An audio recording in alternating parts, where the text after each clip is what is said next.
Hey, hello everybody. This is Erica. This is Bernando's granddaughter. Ho ho ho. How are you? Happy holidays. I'm going to go ahead and set um, the comments here. There we go.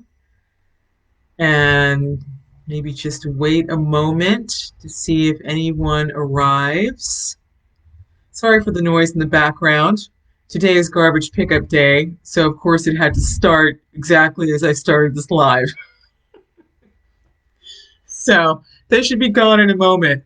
Um, the reason why I'm doing this live today is because I feel that it is my responsibility to try and demystify some things about Bernando, about my grandpa, and the things that he did. Because you can't be someone else. You have to be yourself because everyone has been given a specific body with a specific set of senses and that go with that, right? We're all individuals, we're all unique. And my grandfather always used to say, this works for me, but everyone's chemicals or chemical makeup is unique, is their own. So it's important to not just take the information at face value. It's important to process the information and understand how it may or may not apply to you. That's really, really important. So I remember when I was having a conversation with him the last month of his life. He said to me there were so many things that he did because he wanted to be like his father and he wanted his father to be proud of him. But then he just smiled and said, but I couldn't be like my father. My father was my father. I am me. So the idea is that you want to take the principles and understand them and why they function, how they function as best as you can, and take the best and leave the rest. That's what he always used to say. So today's topic goes under the umbrella of Bernando's medicine chest. Specifically, I wanted to bring up cacao. Uh, so just to recap, for those of you who are not familiar, my grandfather was born August 17th, 1901. He was the son of a doctor. My great grandfather was an MD, and he was also a root doctor. And he eventually, my great grandfather, Bernando Sr., eventually opened up his practice in Harlem on Strivers Row in the teens, before it was even called Strivers Row. And he had very, very specific ideas about how he wanted his son to be raised. So he taught Bernando, how to eat, how, about sleeping, but also just about life in general, about managing money, about when to have children, how many children to have. A lot of sage advice so Bernando could get through his life stress-free. Of course, eating and what we eat and what we put into our body is extremely important because our body is the vessel that is carrying us through this lifetime. And we want to be in a vehicle that is running smoothly, right? We want to be riding in a Cadillac or a Mercedes, not in a broken down, rusty vehicle.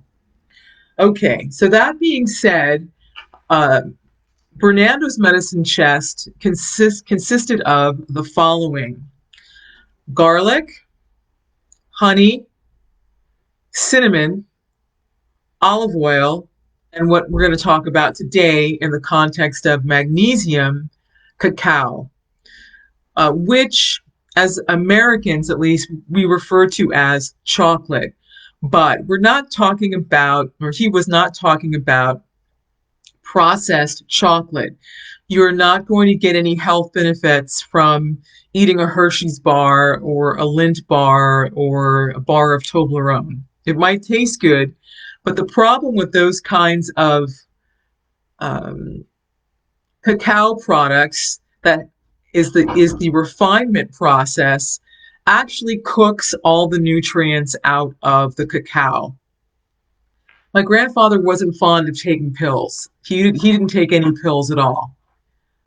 So for him, food was medicine, medicine was food. And he explained to me, um, well, explained. I mean, I think that we had a very good understanding, because I also try to do my due diligence, but explained in a very simple way. So he just said to me, magnesium keeps the color in your hair, because people were always amazed that his hair wasn't gray. I mean, I think I saw his first gray hair before he moved to North Carolina, and it was like literally one gray hair. So he was already in, I believe he was already in his early 90s at that point. So I want to put magnesium, I want to put cacao magnesium in context for you. So if you look through the posts on this page, you'll see that I posted a photograph of a cacao product that I found. I went to Costco and I saw this bag of cacao. I just want to say right now, I am not endorsing a brand. I am not endorsing a brand. So you have to do your own due diligence and find what works for you. This is extremely important. I'm not affiliated with any brand or anything like that. So that's important. But what is instructive here is that the cacao that I did find uh, is organic, and it's not, processed. That's what you want, something that isn't processed. And as I examined the back of the bag and the content on the back of this bag, first of all, the serving size is 2.5 tablespoons. That's what's recommended a day, right? According to this particular product, or I should say, in order to get this amount of magnesium, which is 105 milligrams of magnesium, which is providing 25% of the recommended daily allowance, you would have to have 2.5 tablespoons or 15 grams of cacao. So to level that up, if you wanted to have 100% of your cacao a day, you would take that number and you would multiply it by 4. 2, 4, 6, 8, 10, 12. You're talking about 12 and a half tablespoons of cacao a day. So let's talk about that. Let me try and, in my own way, and I'm not a doctor, okay, I'm just sharing with you my intention here is just to share, my personal experiences and exchanges with my grandfather and the conversations that we have and the thought process. So not everyone can have cacao. I have some dear friends of mine that are actually, as they have gotten older, have developed an allergic reaction to chocolate and to cacao. So again, this gets back to, everyone is different. And so the responsibility is on you and the relationship that you have with your primary caregiver to navigate through these things. That's really important. So what I'm trying to say here that is that the amount of magnesium that we require changes as we age, as we go through different cycles of life. This is something that changes. And I went ahead and I looked up some basic guidelines. My source for this was WebMD. The caveat is that you don't want to overdo it with anything. Remember, obedience and moderation. Moderation is key. Because if you overdo it with magnesium, you might find yourself running to the bathroom with diarrhea, with stomach upset. So you want to be moderate to begin with. But here are some interesting facts and figures and data that I found. Okay, so it's on WebMD, the source, they said between 1 and 3 years of age, a human being should have 80 milligrams of cacao, I should say of magnesium per day. I'm not suggesting that you give your child cacao. I'm just saying, as a baseline, in the context of this conversation, that this is the baselines or the recommended daily allowances that are provided by WebMD. That's the source.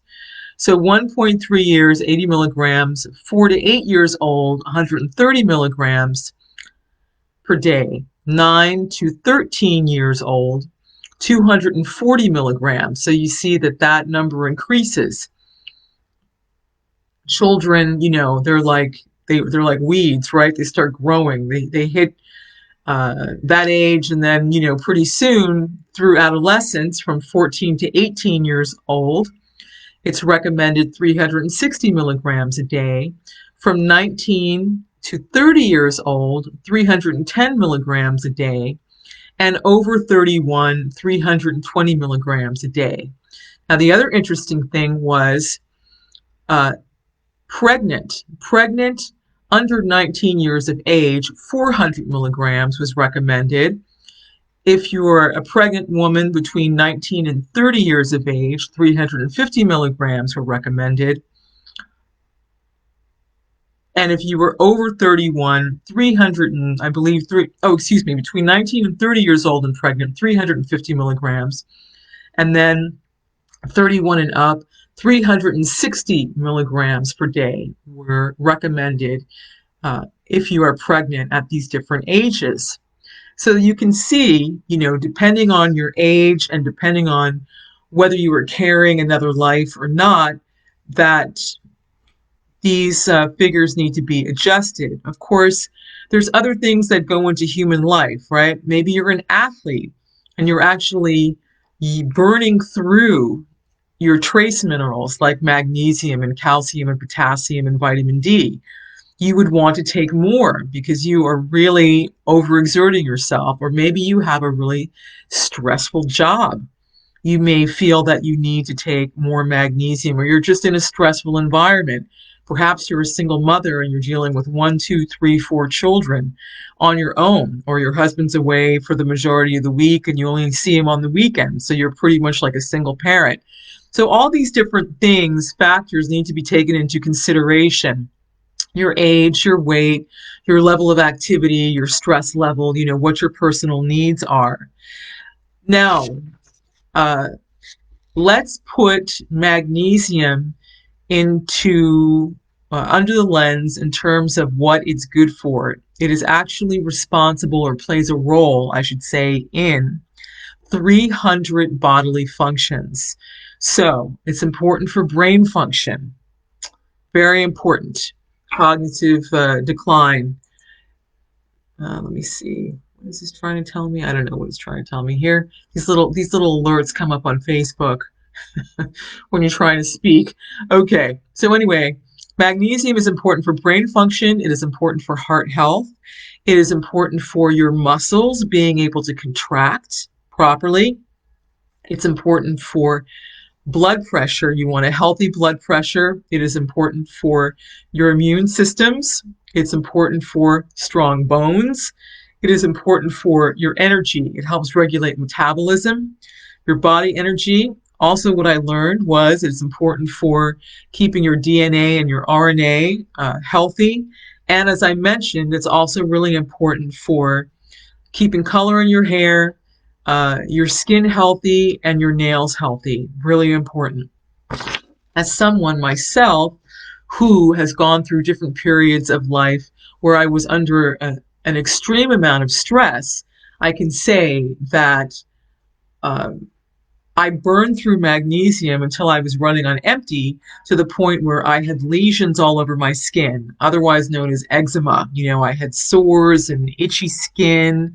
It was terrible. I had no energy, was exhausted, and also felt like I was going to fly off the handle.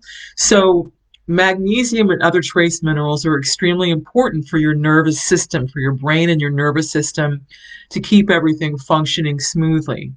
Now, the other interesting things that I discovered in my refresher here is that magnesium may improve insulin for people who are suffering from type 2 diabetes.